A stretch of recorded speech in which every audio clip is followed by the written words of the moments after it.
ကျွန်တော်တို့ဒီနေ့တင်ပြမယ့်ကိစ္စကတော့လူများစိတ်ဝင်စားကြမယ်လို့ထင်တဲ့ဆက်ပြခရင်လုံးတဲ့နေရာဖြစ်ပါတယ်တကယ်တော့ဆက်ပြခရင် detergent cream လို့ပြောနေတာ detergent cream မဟုတ်ပါဘူးတကယ်တော့ကျွန်တော် detergent paste ပါ detergent paste ဆိုတာသွားလိုက်စီကို toothpaste လို့ခေါ်တယ်လို့ပဲအဲ့လိုအယောနောနဲ့ပုံပြပစ္စည်းတွေပါတဲ့ဟာကို paste လို့ပဲခေါ်ပါတယ်အပေါ်မှာ cream မဟုတ်ပါဘူးခင်ဗျာဒီနေ့တင်ပြမယ့်နည်းကတော့ကျွန်တော်ဆက်ပြခရင်ကိုလုံးတဲ့နည်းနှစ်နည်းရှိပါတယ်တစ်နည်းကတော့ potassium tripolyphosphate နဲ့ STPP လို့ခေါ်တဲ့ sodium tripolyphosphate နှစ်ခုကိုရောပြီးတော့လုံးတဲ့နည်းပြောရေးအကျဲနှစ်ခုကိုရောပြီးတော့ကျွန်တော်တို့ဆက်ပြခရင် base လုပ်တဲ့နည်းရယ်နောက်တစ်နည်းကတော့ sodium stearate လို့ခေါ်တဲ့ soap base နည်းနဲ့ဖြစ်ပါတယ်ဒီနေ့တင်ပြမယ့်မှာတော့soap base နည်းနဲ့လုပ်တာကိုကျွန်တော်တင်ပြပါမယ်လုပ်ရတာလွယ်ကူပြီးတော့ stability လို့ခေါ်တဲ့အလွန်တည်မြဲပါတယ်ပူလည်းမပြည့်ပြည့်ပါဘူးအေးလည်းမပြည့်ပါဘူးကဲကျွန်တော်တို့အခုပထမဆုံး soap base လို့ခေါ်တဲ့ပစ္စည်းကိုစပြီးတော့ဖြော်ပါမယ်ခင်ဗျာဒါနံပါတ်1အဆင့်လေးပါတယ်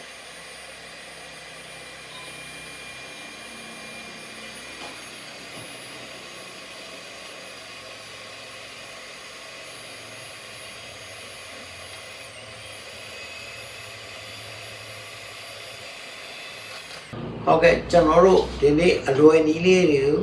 ကျွန်တော်တင်ပြပေးချင်ပါတယ်နံပါတ်1ကတော့ကျွန်တော်တို့ soap base ကိုရှင်နေနဲ့ဖြော်လိုက်ပြီးပါပြီဖြော်ပြီးတော့အခုကျွန်တော်တို့ carboxymethyl cellulose ကိုကျွန်တော်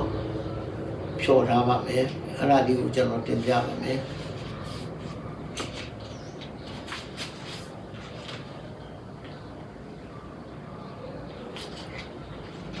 ကျွန်တော် carboxymethyl cellulose ဆိုတာရေထဲမှာထည့်ရင်အလုံးလုံးလေးလုံးဝတတ်ပါတယ်အဲဒါကြောင့်ကျွန်တော် carboxymethyl cellulose ကိုကျွန်တော်တို့ဒီ LAPS ထဲမှာကျွန်တော်ဖြော်ပါမယ်ဒါကိုကျွန်တော် wetting process ကိုခေါ်ပါတယ်ဒီအလေးက wet ဖြစ်သွားပြီဆိုရင်ကျွန်တော်တို့ထပ်ပြီးဖြော်လိုက်ရင်အဆင့်အလုံးပြေးပါတယ်ခင်ဗျာကိုဆိုရင်လူကြီးမင်းတို့မြင်တွေ့တဲ့အတိုင်းပဲကျွန်တော်တို့ carboxymethyl cellulose ကို LAPS လို့ခေါ်တဲ့ပစ္စည်းနဲ့နေရလိုက်ပါတယ်ဒီလိုလုပ်ချင်းအပြင်ကျွန်တော်တို့စစ်ပြခရင်ကိုအလုံးအခက်အခဲမရှိဘဲနဲ့ဆောင်ရနိုင်မှာဖြစ်ပါတယ်ကျွန်တော်တို့ဒုတိယပိုင်းအနေနဲ့တင်ပြချင်တာတော့ sodium chloride ether sulfate ကိုကျွန်တော်တို့အလွယ်ကြီးနဲ့ဖြောပြမယ်စာလိထိုက်ပြီးဖြောလိုက်ပါမယ်အဲ့ဒါဆိုရင်အလွန်လွယ်လွယ်ကူကူနဲ့ကျွန်တော်ပြောဝင်နိုင်မှာဖြစ်ပါတယ်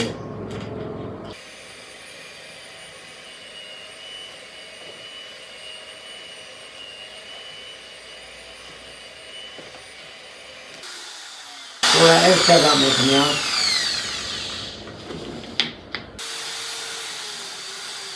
ဒီရမှာလည်းကျွန်တော်ဒီနေ့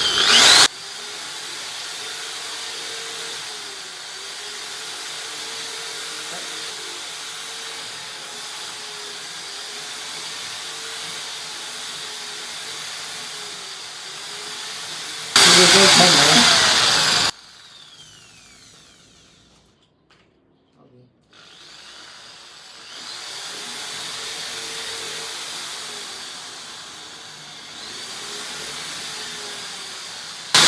ကိုယ်ကိုယ်စီဒီကိစ္စတာဖြစ်လာတယ်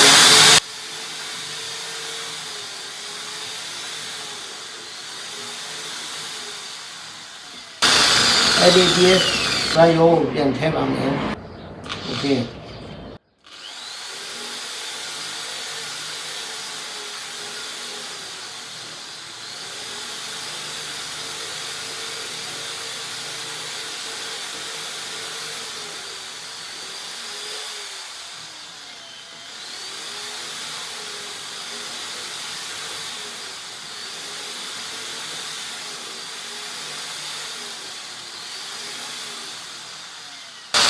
အခုတော့ LEDs ထည့်ပြီးတော့ပါပြီဒီလိုဝတ်ထည့်မယ်ကြောင်းမထည့်မယ်ကျွန်တော်တို့ကယ်ဆိုင်ထည့်ပါမယ်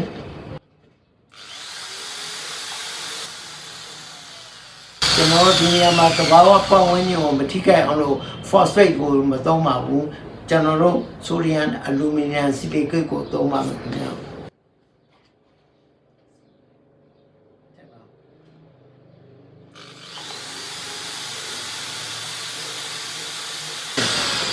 ကျွန်တော်နောက်ဆုံးနေ့တွေရဲ့ SIDS ကိုထည့်ပါတော့မယ်ထည့်ပါ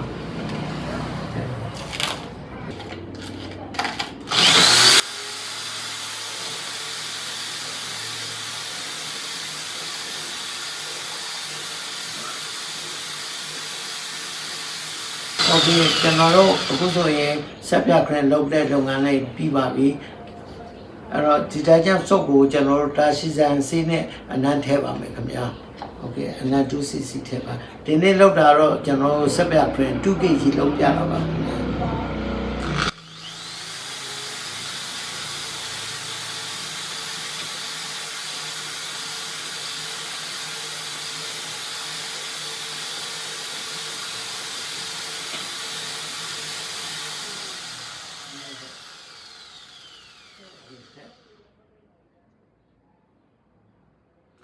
မိတိုင်း ISO တရားဆိုဒီနို MIT ကို 2cc ထည့်ပါတယ်ကျွန်တော်တို့အခုဆိုရင် 2kg ဆက်ပြခရင်ဖြောပြတဲ့အားပြီးဆုံးသွားပါပြီခင်ဗျာအားလုံးကိုကျေးဇူးတင်ပါတယ်ခင်ဗျာ